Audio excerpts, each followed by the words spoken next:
Wow.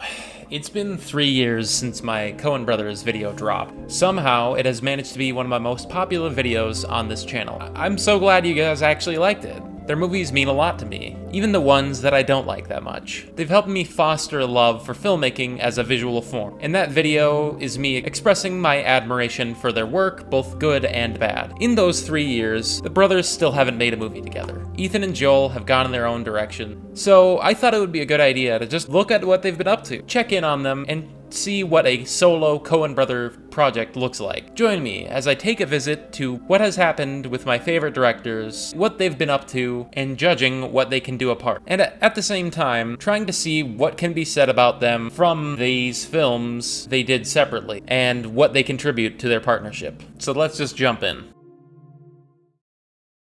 First up, we have The Tragedy of Macbeth. Macbeth is my favorite Shakespeare play. I'm not a huge fan of Shakespeare. I've only read Macbeth and Romeo and Juliet. Going into this, I might just be a little bit biased because I do like Macbeth, but I thought it was great. The performances were great, the visuals were spectacular, and the story was faithful to the original play. That said, the Elizabethan English takes a little getting used to, but the modern day actors he uses in the film convey the deep well of emotion that the play reflects. It shows the guilt, the loss, the power struggles, and the fantastic delusions that come with power wrongfully attained. All the stuff that makes Macbeth great. The cast portrays these complex human feelings compellingly. Denzel Washington's performance of Macbeth and his thirst for power, which turns into delusion, is a sight truly to behold. Even with the rigidity of the regal setting, not only him, but every actor on here manages to push through those verbose pieces of dialogue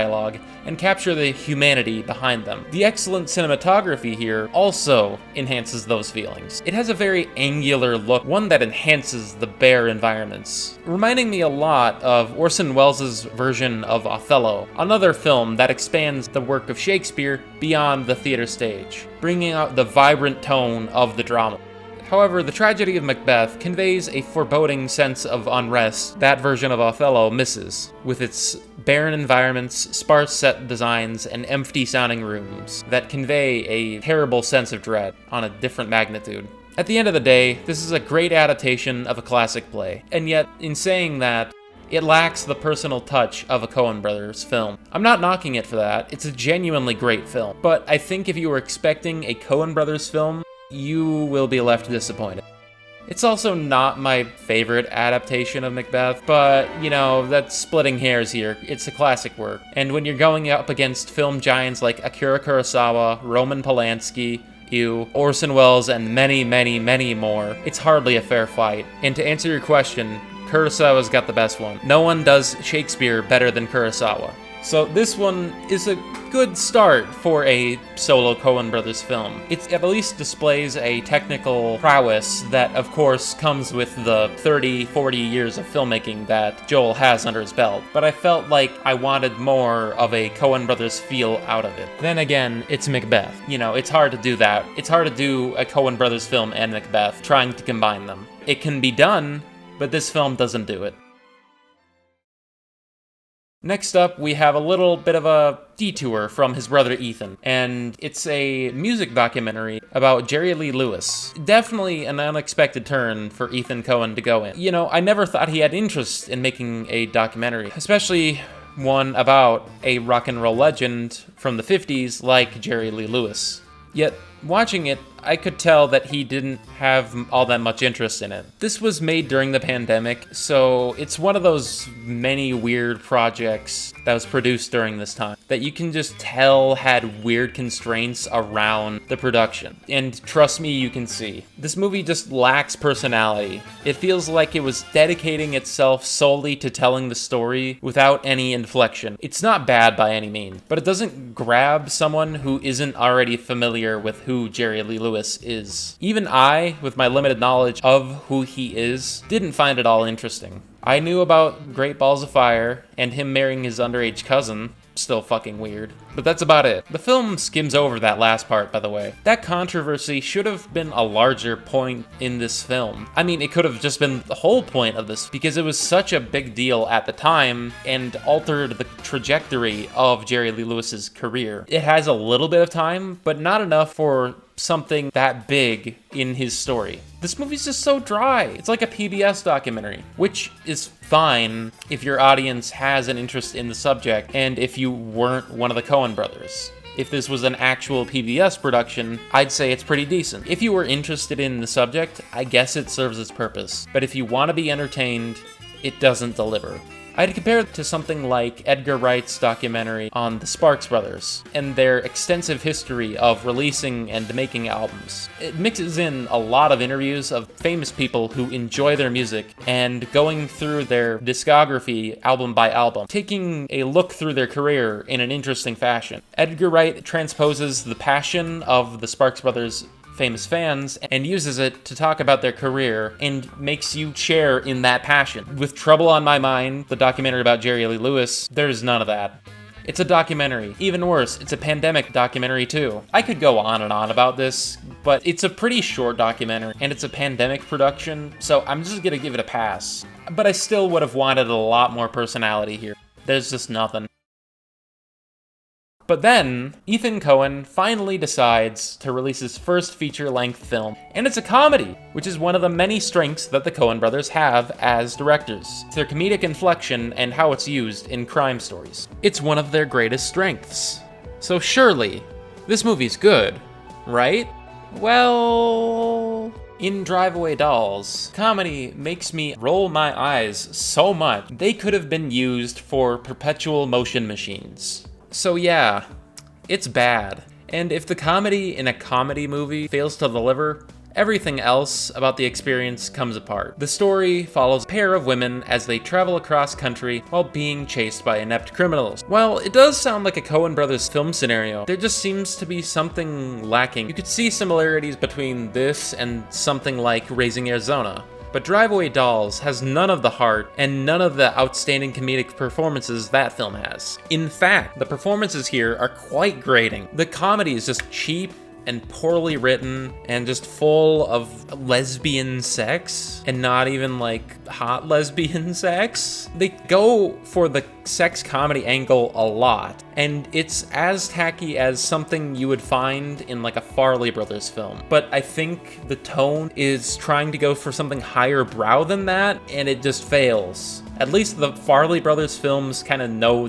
they're going for that angle, and they kind of just dive into it. They dive into the crude sex comedy, and this one just doesn't. You could say the same thing about the hijinks surrounding their criminal pursuers. They just aren't interesting. They have no quirks or defining character. For this type of character in a comedy, you want them to be somewhat memorable. Take, for instance, the home invaders in Home Alone. You can picture how they act, how they talk to each other, and how they play off of Kevin. In here, these guys have no details like that, which might just come from how short this film is. The film's runtime is like 80 minutes. It's super short, which, now that I'm thinking about it, is kind of the best quality of the film. It's 84 minutes, and I'm kind of glad it doesn't go over that. Drive Away Dolls has to be one of the worst things to come out of this divorce. The comedy sucks, the story sucks, and the characters can't act, and just the filmmaking, the direction is super uninteresting. The film in general is just not interesting. But somehow, Ethan quickly followed this up with another film in 2025, so surely, this one was just a warm-up, right? Honey Don't are the words that I wish someone said to Ethan Coen before making this movie. Well, okay, it's not as bad as Drive Away Dolls in a lot of ways. In some ways it's worse, but I feel like some improvements have been made since that movie. The film leans more into noir tropes and peppers in a lot of black comedic violence, which adds something.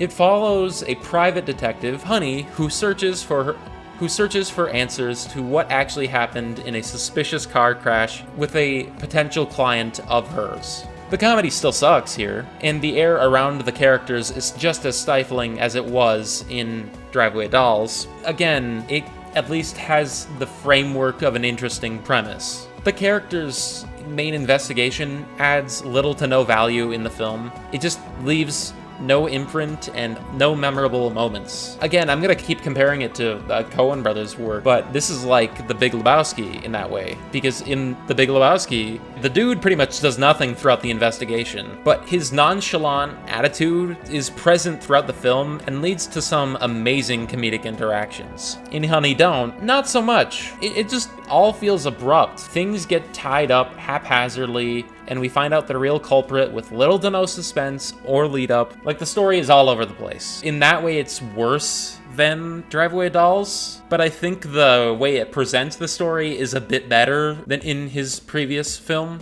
I don't know.